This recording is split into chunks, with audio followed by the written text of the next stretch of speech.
Do you want to learn how to play Chaos Kingdoms? In this video, we're going to take you through the rules for this game in detail so that you can be ready for your game night. Coming up.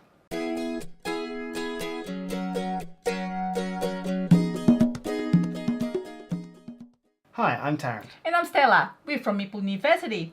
Our main mission here is to explain board game rules clearly on videos. We do a lot of overview, vlog, playthrough, and how to play, just like this one. So if you're new here, please consider subscribing if you haven't already done so. Now let's get to the rules. In Chaos Kingdoms, 2 to 6 players take on the roles of a hero and a faction attempting to rule the Chaos Kingdoms. At its core, the game is a move and encounter and character building game. Players will move around the map, drawing encounter cards and facing them in order to gain experience points as well as loot.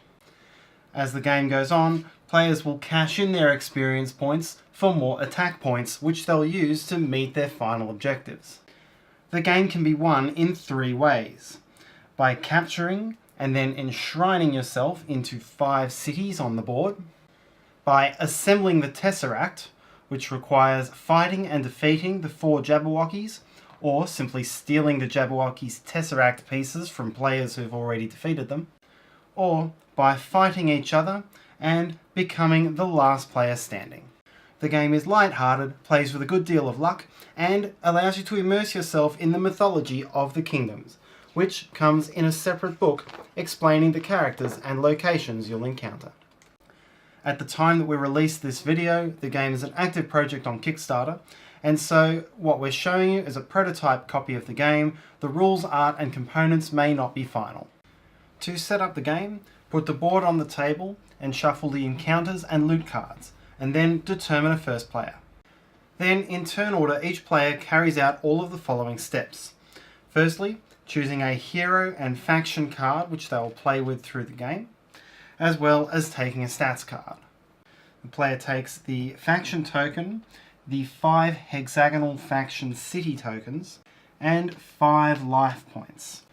If the player's hero or faction card grants attack points, these are taken in red attack points like so. I'll talk more about attack points shortly.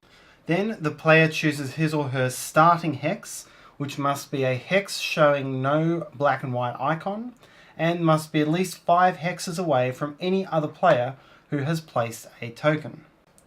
Then, if there are any of the 4 Jabberwocky tokens left, the player chooses one of those and chooses its starting location, which once again must be on a non-icon hex and at least 5 hexes away from other Jabberwockies.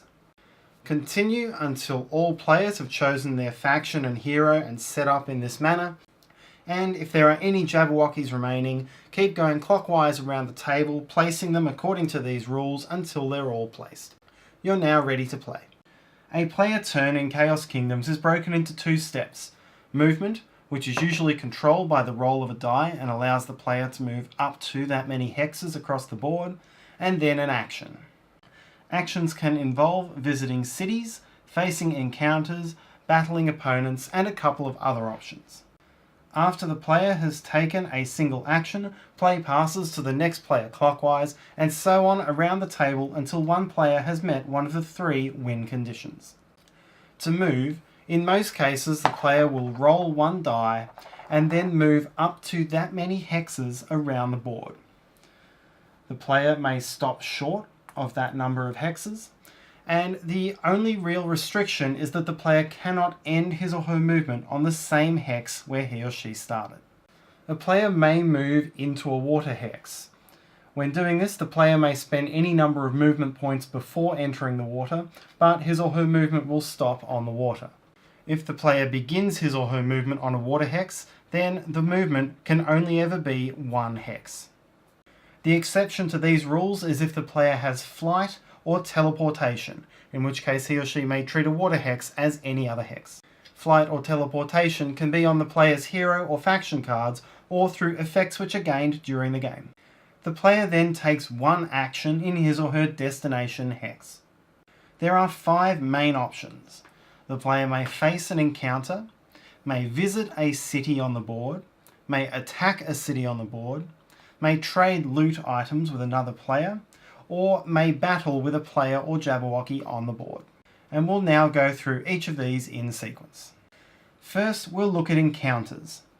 Encounters can be faced in any hex on the board showing a black and white icon, except for this icon. This icon here, the star inside a circle, represents a city, and players cannot face encounters there. So, if the player entered the adventure hex of Hagmire, he or she could draw one encounter card. The other way to face an encounter is if the player ends in a non-icon hex, not a city and not an adventure hex, the player may roll a die looking for an encounter. If the player rolls a 6, then he or she may draw an encounter card, otherwise he or she finds nothing. There are 4 different types of encounter cards that you might face.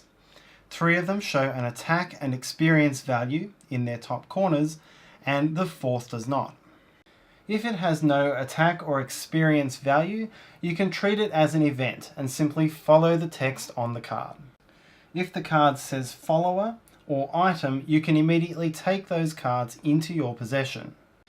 And if it does not say follower or item, then it's an enemy and you will initiate battle with this encounter. You may have any number of followers in your entourage, but you may only hold up to 3 items. Some effects in the game will break that rule and allow you to carry more items, but you will still be able to use only 3 of them. If the follower or item grants attack points, you can immediately add that number of red attack points to your stats card. Red attack points are used to track your temporary attack points in the game, and it will be equal to the total number of attack points which are given on all of your cards. This is distinct from gold attack points, which we'll talk about later, which are permanent attack points which you gain through other effects in the game. Although they are different colours, gold and red attack points are always added together and count for the same amount in battle. If ever you lose an item or follower which was granting you attack points, you immediately remove that number of red attack points from your stats card. Some items in the game have charges. This one, for example, has 1d6 charges. You would roll a die when you collect it, and then use one of the tokens in the game to represent each charge. Then, each time you use that item, discard one of the charges.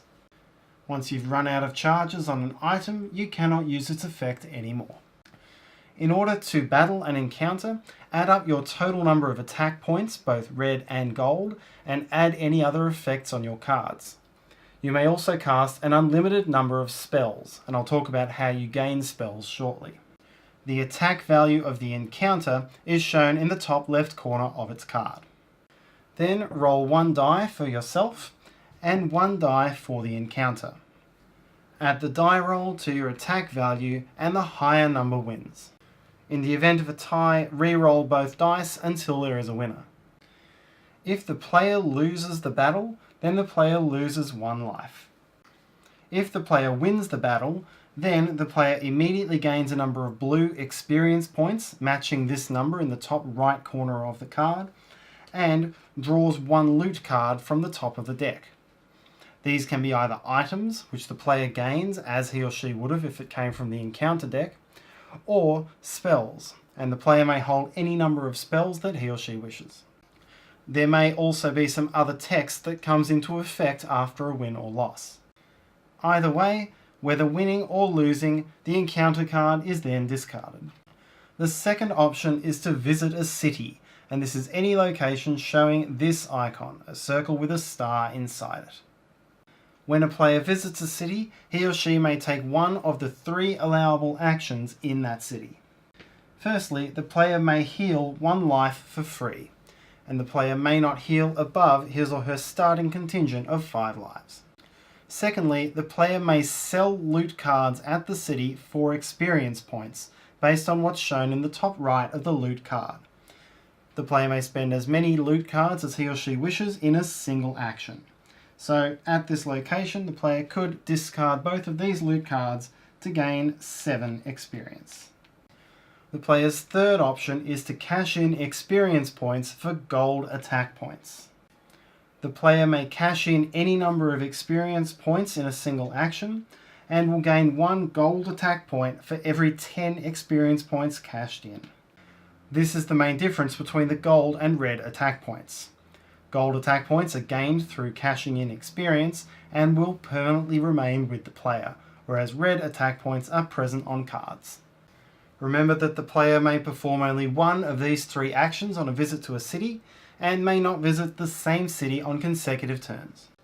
The player's third option is to trade loot cards with an opponent, provided those players are within 1 hex of each other on the board.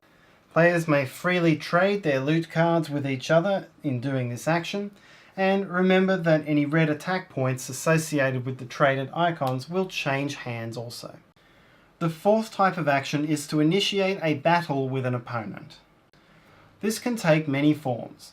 Normally, it will involve directly fighting against an opponent in an adjacent hex or in the same hex. When initiating a battle in this manner, each player will add up his or her attack points, both gold and red, roll a die and add the value, and then the player with the higher score wins, and the player with the lower score loses 1 life. The player who wins the battle gets no direct benefit from this. The only benefit is that the losing player loses 1 life. Note that if you attack an opponent while he or she is inside a city, that player gains +5 attack points for the battle. There are some other ways to battle against an opponent, and this can involve specifically battling an opponent's follower, rather than the opponent as a whole, or targeting another player's items. To battle an opponent's follower, you identify the follower and then fight a battle specifically against that follower's attack value. The player cannot intervene with any other attack points to defend the follower. So in this case, it would be a battle of 5 plus a die roll against 3 plus a die roll. If the player is successful at defeating the follower, then the follower is discarded. The player that won gains experience equal to what's shown in the top right corner of that follower, but unlike with defeating an enemy from the encounter deck, does not take a loot card. If the player loses the battle against the follower, he or she loses a life. The second option is to battle against an opponent's item, and this will not be a die roll battle in the way that all these other battles have worked. Rather, you'll be using a spell or some other sort of special effect that specifically targets the item. For example, this spell, when played, allows a player to destroy an opponent's target loot card. This would count as battling against an item. The player would discard this card and then destroy the opponent's loot item as chosen. Once again, the player that won the battle would gain the amount of experience shown on the top of the card destroyed. Note that when you're casting a spell or using an effect with a range of 100, that means you can target any player on the board. You're not limited by adjacency as you would be for most battles. Battling against opponents comes with a risk of retaliation. If you've chosen to battle against another player, or his or her follower or item, remembering that any spell or effect which targets a follower or item counts as battle, then that opponent has the opportunity immediately to retaliate, initiating a counter battle against you. Note though that the retaliating player must have the range to retaliate. If you've attacked an opponent using a long-range weapon, and that player does not have a long-range weapon with which to retaliate, then no retaliation may happen. Although you won't normally gain any specific benefit for removing a life from an opponent, if you kill that opponent outright by taking away his or her last life, then you will get a bonus. Immediately gain 20 experience points and any followers, items or spells that that player has left behind. However, you only get to take the player's cards if you are within 1 hex. If not, you just leave that player's token on the board and the first player to come within 1 hex gets to collect that loot. The player who is out of lives is eliminated from the game.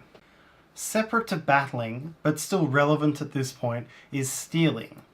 There are some effects in the game, present on some factions and heroes and on some spell cards, which will allow you to steal loot cards from opponents. When you play one of these effects, such as playing this spell, you can then steal a card from an opponent as directed by that card. Using a card which specifically grants you the steal action is the only way to steal in this game.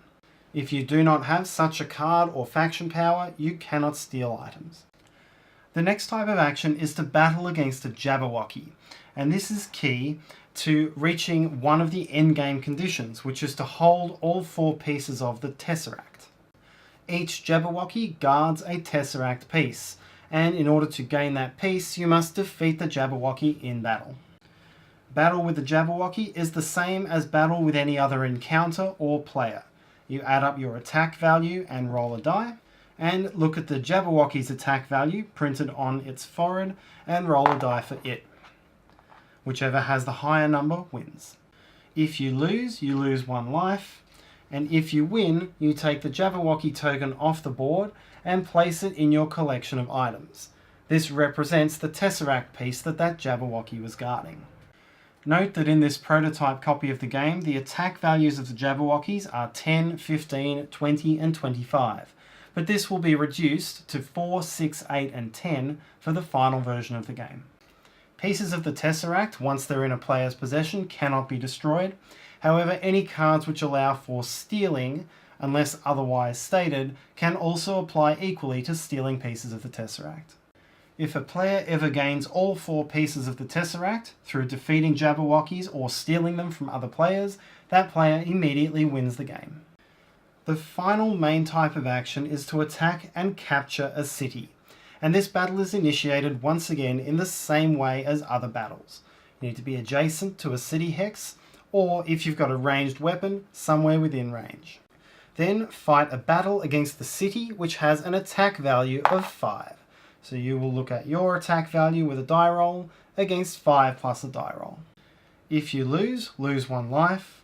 If you win, capture the city by placing one of your hexagonal city tokens onto that city. Gain 1 red attack point for every city that you control at any given time. You are limited to no more than 5 cities held at any point during the game. Once you own a city, a couple of things change with the rules. This is still a city, and you can visit it to heal, trade in experience points, or trade in loot items as usual. Other players can also still visit your city and perform those actions, but only with your permission. The player may ask for permission before starting his or her movement. If someone attempts to attack you while you are inside your own city, then you gain plus 10 attack points for that battle instead of the normal plus 5. Finally, other players may still attack this city and attempt to take it from you, but will be fighting against a city with 10 attack points instead of 5. If the player captures the city, he or she replaces your hex token with his or her own, and the red attack point that you had gained for controlling that city is lost. Capturing cities is the first step towards meeting the 3rd win condition for the game, which is to build shrines to yourself in 5 cities. To build a shrine, you must visit your own city, have at least 10 attack points, red or gold, and spend 10 experience points. That will build the shrine. To indicate the shrine, put the experience points token onto that city. Once a shrine has been built in a city, that city is permanently immune to attack from other players. Once a player has built a shrine in his or her 5th city, that player immediately wins the game.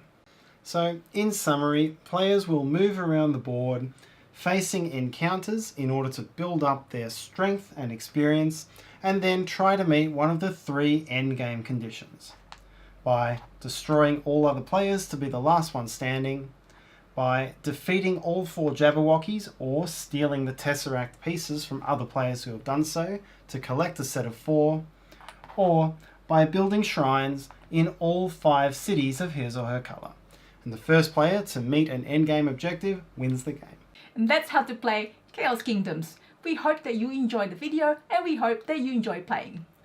At the time of releasing this video, Chaos Kingdoms is an active project on Kickstarter, so do check it out there if you're interested.